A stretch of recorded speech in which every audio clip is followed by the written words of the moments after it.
This is the Rolls-Royce Boat Tail, the most expensive street-legal car in the world. Its price, around $28 million.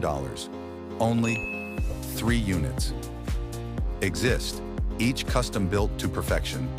Rumor has it that Jay-Z and Beyoncé own one of these masterpieces. Another was reportedly bought by football star Mauro Icardi.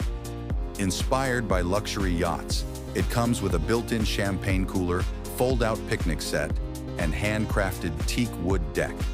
Every inch of this car whispers pure elegance and exclusivity. The Rolls-Royce Boat Tail, truly a dream on wheels. If you enjoy the video, give us a thumbs up and also comment below. Thanks.